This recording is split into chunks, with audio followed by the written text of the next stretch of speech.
Olá, amigos do YouTube.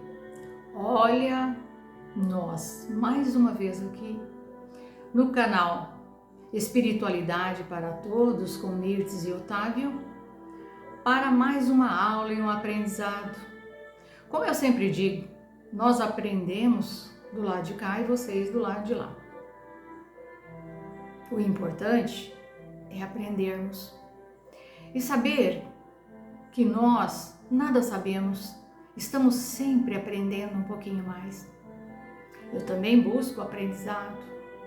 Eu não sei tudo, sei muito pouco, mas o pouco que eu sei, eu compartilho com vocês, para que a gente possa evoluir no aprendizado juntos. Vamos a um tema hoje muito interessante. Nós vamos falar hoje sobre as anomalias e deformidades, sobre a ótica espírita, sobre a visão espírita, né? O que ela nos traz de novo, o que ela nos explica sobre esse tema, né? Esse assunto tão sofrido para as famílias que têm os seus entes queridos com algum tipo de anomalia ou deformidade, como a gente fala, né? Deficiência de alguma espécie.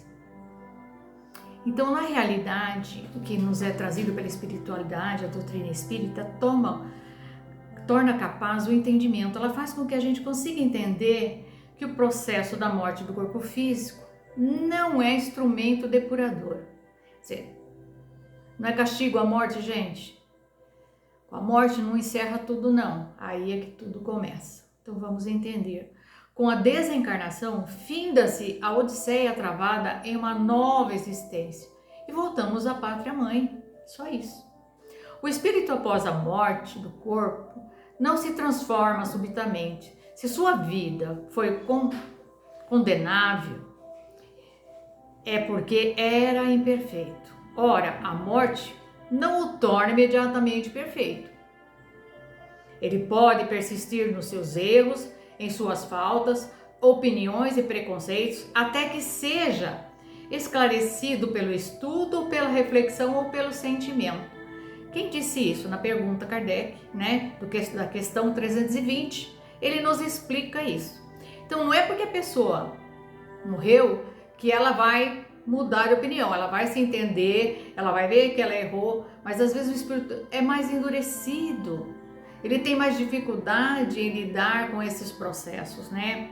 As religiões cristãs voltadas ao perdão e às penas eternas, as informações trazidas pelo Consolador Prometido. Quando a gente fala sobre o Consolador Prometido, a gente está falando sobre o Espiritismo, que veio para clarear as nossas mentes, trazer mais informação, trazer a compreensão de como tudo funciona, né? Que nos mostram que a verdadeira misericórdia divina está na lei da causas e efeito, causa e efeito, onde tudo que se causa deve ser exaltado ou cobrado nas exatas proporções dos atos de cada ser humano.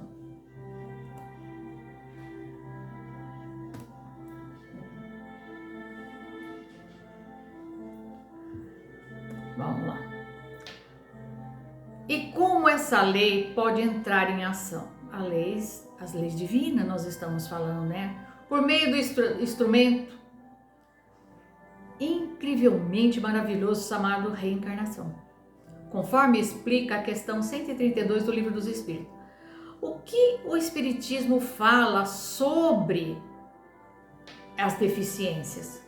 Quando uma pessoa nasce deficiente, são testes que recolocam à prova a nossa resistência moral, ensinando-nos a valorizar a saúde do próprio corpo e da alma. Isso significa que o espírito pode ter negligenciado a própria saúde ou em outra reencarnação. Deus lhe impõe a encarnação com a finalidade de levá-los à perfeição. Para uns é uma expiação, para outros uma missão, para chegar a essa perfeição. A reencarnação ainda tem outra finalidade, que é de pôr o espírito em condições de encarregar-se de sua parte na obra da criação. Então a gente sabe que a gente não está jogado aqui do nada. Somos filhos de Deus e também fazemos parte dessa obra de Deus. Então também temos que fazer a nossa parte. Vamos entender um pouquinho mais.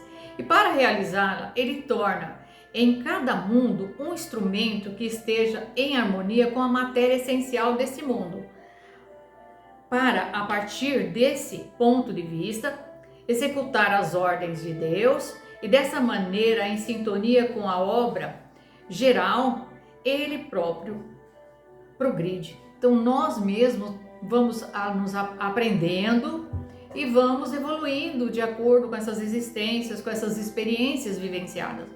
Aonde está escrito isso? Kardec, na questão 81, ele nos traz isso. Em cada mundo em que se habita, é proporcionalmente igual à evolução espiritual que já se alcançou. Recebe-se um instrumento mais ou menos material que permite viver as expiações e as necessidades inerentes àquela encarnação.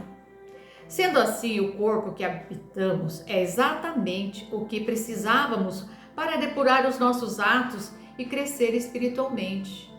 Sendo assim, Leon Denis, pensador espírita francês, que deu sequência ao trabalho, de Allan Kardec, médio, escritor, conferencista, foi um dos principais continuadores da obra de Kardec. Ele menciona a respeito das deformidades e anomalias físicas que acometem algumas pessoas que os atos violentos, a crueldade, o homicídio, o suicídio provocam um abalo prolongado no espírito. Então a gente tem que entender, esse choque repercute no renascimento no corpo material com doenças, convulsões, deformidades ou mesmo a loucura, privando o espírito da liberdade. Então nós somos prisioneiros de um corpo material, é isso que a gente tem que entender, A pessoa não sabe que todo aquele que está aqui, ele está preso, ele é prisioneiro numa matéria, porque o espírito é livre. Nós vamos e voltamos muitas e muitas vezes, então o espírito é livre. Estar numa matéria significa estar preso. Tem-se então a revelação de que há casos em que as deformidades e anomalias do corpo físico existem como consequência de atos impensados em reencarnações pretéritas. Quer dizer, lá atrás a gente cometeu algum ato impensado, Como consequência desses atos vem essa deformidade, essas anomalias no corpo físico. Se na atual encarnação se é melhor do que se for em qualquer outra existência de vida, já que o espírito não retroage à sua evolução, pode-se dizer assim que todos já cometeram atos que atentam às leis divinas de forma violenta, e isso para o espírito imortal é um choque, pois trata-se de uma grave violação da vida, ocasionando deformidades físicas, entre outras enfermidades. É muito comum encontrarmos casos de caráter misto, onde se conjugam obsessões e males físicos. Então vamos aqui deixar bem claro, que hoje aquilo que a gente julga, às vezes a gente vê uma pessoa com uma deformidade física, ou mental, e a gente fala, nossa, a judiação dessa pessoa, ai, que castigo é esse? Por que Deus mandou essa pessoa desse jeito? Nós questionamos muito, nós achamos injusto, Às vezes uma criança já vem sofrendo desde cedo. Mas nós não paramos de pensar que Deus é justo e que nós somos juízes de nós mesmos. E muitas vezes, no desespero, pedimos provas para que possamos resgatar esses débitos de existências passadas, e às vezes não aguentamos o peso, porque é sofrido muito mais do que nós imaginamos. Mas o desespero do lado de lá é muito grande, e eles querem de alguma forma resgatar tudo de uma vez, numa vida só, às vezes, todo aquele débito que ele tem, porque ele está um espírito atormentado e não se conforma pelos seus atos. Então, o que acontece com esse espírito? Vamos continuar aqui. O espírito enfermo, endividado, plasma o seu involutório perispirítico ao desvios e às deformidades de que é portador. Então, o espírito se sente deformado. Ele se vê desta forma e ele plasma esse perispírito dessa forma. Então, portanto, consequentemente, renascerá em um corpo físico e, por sua vez, refletirá os desarmonias preexistentes no próprio espírito. Portanto, a assertiva de Leon Denis, aos males sentidos e causados são transferidos assim ao perispírito. E isso ocorre na decorrência de arrependimento que o espírito adquire no mundo espiritual. Ao perceber que os erros cometidos, sim, tais erros, são reconhecidos. Conforme o Livro dos Espíritos, na questão 994, o homem perverso que não reconheceu os seus erros durante a vida, sempre os reconhece após a morte? Qual foi a resposta? Sim, sempre os reconhece e então sofre mais, pois ressente-se de todo o mal que praticou ou que foi a causa voluntária. No entanto, o arrependimento nem sempre é imediato. Quer dizer, ele pode se arrepender? Arrepende, mas nem todo mundo arrepende de imediato, gente. Todos nós temos um processo e um tempo, né? Para entendimento, para melhorar, para refletir. Mais cedo ou mais tarde, com certeza, ele vai se arrepender. Porque nada é eterno, nós não podemos esquecer disso, né? Há espíritos que se obstinam num mau caminho, apesar dos sofrimentos, porque passam. Porém, cedo ou tarde, reconhecerão sim haver tomado o caminho errado e o arrependimento virá. E para esclarecê-lo, é que os bons espíritos trabalham e que também vós podeis trabalhar. Quem disse isso? Kardec, na questão 319. Então, nós fazendo oração, fazendo pedido, né, para auxílio desses irmãos que estão em sofrimento, né, porque muitos deles são endurecidos, eles têm um pouco mais de dificuldade de entender que errou e que ele é um espírito que veio para o progresso espiritual, ele veio para a evolução, como todos nós fomos criados. Kardec, em o livro O Céu e o Inferno, encontra-se um trecho que aduz a respeito dos chamados idiotas, né? Idiota, gente, para a gente entender, vamos explicar, porque tem pessoa que tem um pouquinho mais de dificuldade, então a gente respeita e coloca aqui, tá? Falta de inteligência. A pessoa idiota é uma pessoa com falta de inteligência, ou discernimento e de bom senso, né? Então, é uma doença? É sim, é considerada uma doença sim, né? E os cretinos, também a gente não está xingando ninguém. É um indivíduo que apresenta acentuada deficiência mental, é uma doença mental, onde percebe-se que o corpo físico debilitado é uma verdadeira prisão para o espírito, que assim pode vir e depurar-se. Gente, então, o idiota e os cretinos, não é ofensa não, é doença, tá? Mental. Os cretinos são seres punidos na terra pelo mau uso feito de poderosas faculdades. Geralmente foram pessoas muito inteligentes, que abusaram da sua condição, né? E fizeram mau uso disso tudo, né? A sua alma está aprisionada num corpo cujos órgãos impotentes não podem exprimir seu pensamento. Esse mutismo moral e físico é uma das mais cruéis punições terrestres. Então vamos entender aí, gente.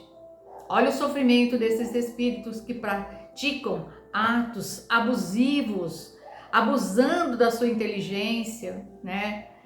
E daqueles que não têm tanto conhecimento como ele, né?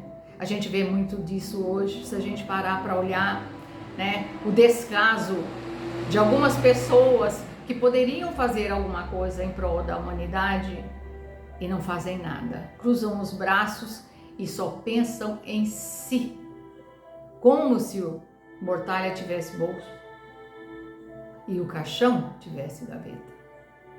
Frequentemente é escolhido pelos espíritos arrependidos que querem resgatar as suas faltas. Como eu falei para vocês, eles escolhem essa prova para eles.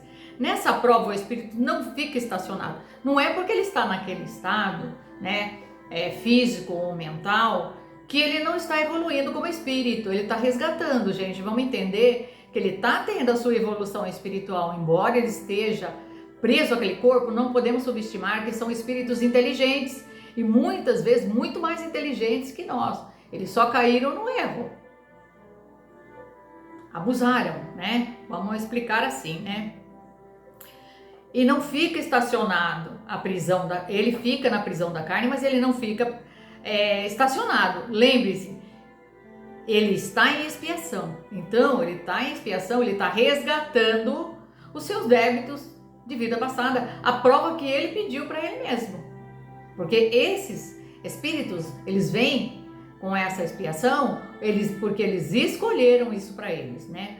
Os olhos embrutecidos veem, o cérebro deprimido concebe, mas nada pode ser trazido pela palavra, pelo olhar ou salvo o movimento. Então, eles estão moralmente no estado letárgicos e dos catalépticos, que veem, ouvem e que passa ao seu redor sem poder exprimir. Gente, eles são tão inteligentes que eles sabem tudo o que está acontecendo. Eles têm sentimento, eles têm revolta, tudo isso, mas eles não conseguem reagir. Eles estão impotentes, porque eles estão presos num corpo que não permite expressão, para que ele sinta aquilo que ele causou em outros. É triste, muito triste. São espíritos que precisam de oração.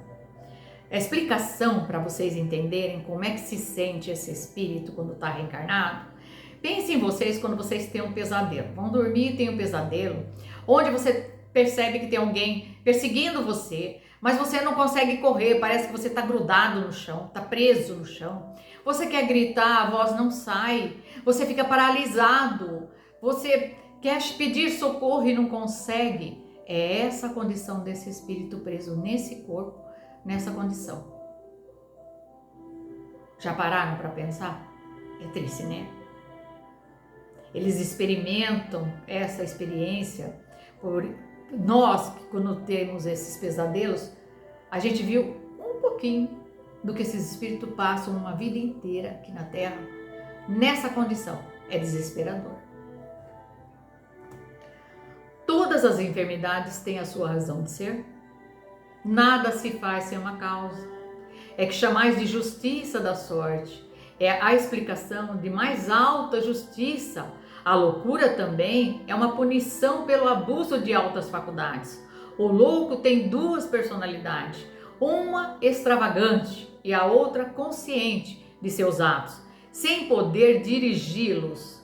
Alguns se revoltam contra seu suplício voluntário, porque ele escolheu, né? É como eu falei. Lamentam tê-lo escolhido e experimentam um furioso desejo de voltar a uma outra vida. Desejo que lhes faz esquecer a resignação na vida presente e o remorso da vida passada, do qual têm consciência, porque os cretinos e os loucos sabem mais que vós. E na sua impossibilidade física, oculta-se a força moral da qual não fazemos a mínima ideia. Então pensem, espíritos inteligentíssimos, presos a essas situações. Os atos de furor e imbecilidade a que seus corpos se entregam são julgados pelo ser interior, que sofre o deles a vergonha, porque muito desses espíritos que vêm com deformidade física, ele passa por humilhação, ele é maltratado, geralmente ele vem de uma família totalmente desestruturada, ele sofre abusos de todo tipo, sem poder reagir. Ele passa necessidades, vergonha. Um espírito que às vezes é tão orgulhoso, foi tão prepotente, tão arrogante, fez e desfez minha existência passada, hoje se vê numa condição humilhante para ele aprender a lição. Assim, ridicularizá-los, injuriá-los e até maltratá-los, como às vezes fazem, é aumentar-lhes o sofrimento e explicar. E eles ali naquela condição, eles ficam, isso é injusto, eu gostaria de gritar, Eu gostaria de falar que isso é errado, que não se faz isso com o ser. Mas ele um dia praticou mesmo. Olha a situação. Se eles pudessem, acusariam os que agem assim com covardia, pois eles sabem que as suas vítimas não podem se defender. Eles estão na mesma situação. O cretinismo não é uma da lei de Deus e a ciência pode fazê-lo desaparecer, pois ele é o resultado material da ignorância, da miséria e da sujeira, sendo o progresso da humanidade. As provas impostas modificar-se-ão e seguirão a marcha dos séculos, tornar-se-ão todas morais, e quando a vossa terra, ainda jovem, tiver realizado todas as fases das suas existências, tornar-se-á um lugar de felicidade como outros planetas mais adiantados. Então, nós estamos num planeta de prova e expiação ainda. Então, aqui nós encontramos de tudo, né? Esses espíritos que agora, passando por essa transição planetária, não é castigo nenhum o exílio que Deus nos dá a oportunidade de recomeçar junto com pessoas iguais a nós, né? Na mesma faixa evolutiva. Então isso vai ser separado. É isso que a gente tem que entender para a melhora. Mas até que chegue a essa situação, as pessoas vão se rebelar quem elas são de fato. Pelo desequilíbrio, pela desarmonia que a transição planetária tem como teste para nos testar o equilíbrio, a bondade, a paciência, a tolerância, todas as virtudes nobres de um espírito, para permanecer na quinta dimensão. A deformidade espiritual é um estado de desarmonia na vida espiritual de uma pessoa, enquanto deformidade física é uma alteração do corpo. Pode ser um reflexo de decisões e ações tomadas em reencarnações anteriores. Pode ser um processo de aprendizado e purificação do espírito. Pode ser um processo de evolução moral e elevação da consciência. Há diversos graus e tipos de anomalias e enfermidades. Por isso, é importante deixar claro que em tudo que se toca à lei divina será exatamente proporcional ao ato cometido, ou seja, a cada um é dado segundo as suas obras. Por isso, as diferentes nuances que se encontram a respeito do assunto aqui tratado. São caminhos difíceis e sofridos, mas necessários. O objetivo de cada espírito encarnado é evoluir. Isso inclui resignar-se às demandas físicas que devam se fazer presentes para que as trilhas sigam em conformidade com o que se espera. A maneira pelo qual o Espiritismo os encara não é de uma alta moralidade e de um grande ensinamento? Então, gente, não é uma punição ou castigo eterno. Não existe. Nada é eterno, só o Espírito. A condição que nós estamos aqui resgatando não é eterno. Nós já viemos e fomos muitas vezes. Somos livres, seres livres. Fomos criados livres, né? Então, tudo é um ensinamento.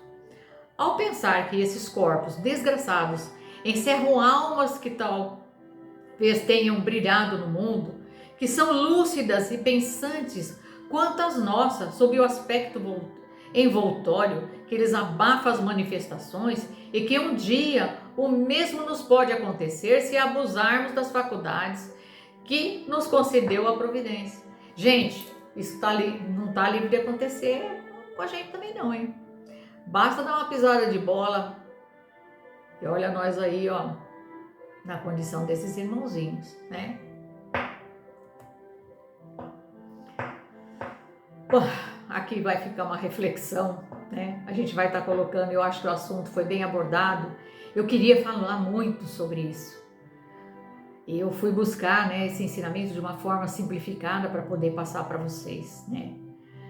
Um corpo físico portador de enfermidades, deformidades e anomalia é sim uma prisão para o espírito, que sabe da liberdade que possui e se encontra enclausurado nessa massa de carne grosseira que ele não entende os anseios imediatos. Gente, nós não podemos esquecer que o véu do esquecimento ele traz.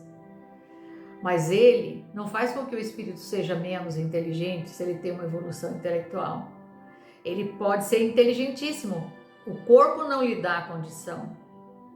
A doença não lhe dá a condição de reação. Porque ele está em aprendizado. Mas a longo prazo, uma experiência de sofrimento leva a grandes conquistas.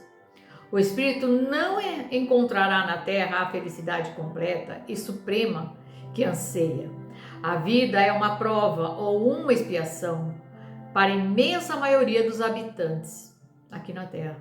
Bom, nós estamos no planeta de prova e expiação, né? Entretanto, depende dele amenizar seus males e ser tão feliz quanto possível na Terra. Gente, mesmo em certas condições, com dificuldade aqui na Terra, passando por tantas coisas que nós passamos, isso não quer dizer que você não possa ser feliz aqui. Pode. Se você é perfeito, se você não te falta nada, um teto... Gente, 100% não existe, gente. Felicidade não é para esse planeta ainda. Ai, fulano é feliz, eu não sou feliz. Mentira. Não é verdade. Você julga o outro pelo que ele aparenta ser. Você não sabe o que ele carrega com ele, o que aquele espírito traz de marcas do passado. Às vezes ele é um espírito que ele esconde muito bem o seu sofrimento, porque ele quer passar para as pessoas uma imagem de que está tudo bem. Mas só ele sabe as noites de desespero e de lágrimas que ele passa para manter essa aparência de felicidade que a nossa sociedade hipócrita cobra. E às vezes a gente é fruto do meio. Vamos entender um pouquinho isso, né? E a gente mais para frente vai falar. O que é ser fruto de um meio? A distorção que isso causa para um espírito, ou o que traz para esse espírito. Tudo existe um aprendizado. Mesmo nas maiores dificuldades, nós aprendemos. Porque nós só sabemos o que é uma dor de barriga ou uma dor de dente quando nós sentimos. Porque não adianta uma pessoa chegar para mim e falar: ai, eu tô com uma dor de barriga tremenda. Eu falo: nossa, coitadinha, ela tá com dor de barriga. Mas eu nunca senti uma dor de barriga. Eu não sei o que é uma dor de barriga ou uma dor de dente. Agora, quando a pessoa fala que tem uma coisa que eu já sei que é, eu falo: pelo amor de Deus, isso é terrível. Porque eu sei o que é, porque eu experimentei. Então, quando nós vivenciamos uma experiência, nós sabemos que aquilo que dói em nós, dói também no outro. É mais ou menos isso. Não há penas eternas, vamos entender, não há mal que perdure para sempre. E para finalizar essa reflexão, vamos colocar aqui o que foi que Santo Agostinho, né? Em resposta à questão 1009 do Livro dos Espíritos diz: a cada um será dado segundo as suas obras. Aí a gente vai para a lei de causa e efeito. E vamos lembrar, né, que tudo que nós causamos ao outro, nós causamos diretamente a nós mesmos. Então, gente, quando você joga uma bola na parede, ela volta para você. Quando você joga para uma pessoa uma coisa ruim, uma energia ruim, é como se você tivesse um espelho, ele está batendo lá e voltando em você. Então o alvo é você. Tudo que você faz ao outro causa prejuízo, você prejudica a si mesmo. E tudo que você faz de bom para o próximo, você faz a você mesmo. Amai o próximo como a ti mesmo e a Deus sobre todas as coisas. Por que ele falou isso? Porque ele sabe que se a gente não tratar o próximo com esse amor, tudo que nós fizermos por o nosso próximo, faremos a nós mesmos. Então, se você se ama, ame o próximo. Não prejudique seu próximo. Quem é seu próximo? Todo ser vivente aqui da Terra. Não é só aquela família que está perto de você, não. É aquela pessoa que você entra no lugar para ser atendida, a pessoa está de mau humor, e você fala: bom dia, Deus abençoe o seu dia. Mesmo que ela seja mal criada. Mesmo que a energia dela não esteja boa e o dia dela não esteja muito bom. A cada um será dado segundo as suas obras, Santo Agostinho. Lei de causa e efeito. A nossa consciência, lembre-se, é o nosso maior juiz. Então essas provas que nós passamos aqui, Não adianta culpar Deus não pela deformidade, pela condição. São provas que nós mesmos escolhemos passar para poder continuar evoluindo como espírito que somos. Pois com o critério com que julgares, sereis julgados, e com a medida com que tiverdes medido, vos medirão também. Então, gente, tá aí o ensinamento para vocês. Eu acho que essa reflexão foi completa, né? Eu acho que eu fui bem clara, espero que vocês gostem. Pessoal, compartilhe o nosso vídeo, deixa o like. Se você costuma assistir o vídeo, mas você não é inscrito no canal, se inscreve lá para nos apoiar, né? A gente faz esse trabalho, é um trabalho de amor, né? É um trabalho que a gente resolveu tirar um tempinho para dedicar um ensinamento para as pessoas. Aprender e ensinar. Porque nós não sabemos tudo. Eu não sou uma pessoa de muitos estudos, né? Embora eu tenha faculdade, pós-graduação, isso não faz de você um ser conhecedor de tudo. Nós não sabemos nada, gente. O ser humano aqui da Terra, ele não pode encher muito a bola dele não, porque nós somos, o que nós sabemos é mínimo do mínimo do mínimo do mínimo. Se existe outros mundos com tanta evolução e nós estamos ainda num planeta de prova e expiação, nós somos um grãozinho de areia no oceano. Então, humildade. Espero que vocês tenham gostado. Deixa o seu like, tá? Um bom dia para você que está vendo de dia. Uma boa tarde para que você me veja de tarde. E semana que vem estaremos com o Otávio. Otávio vai trazer um outro assunto para vocês. Eu não posso dar o spoiler porque ele não me passou. Agora a gente está mantendo o segredo porque estamos morando em cidades diferentes.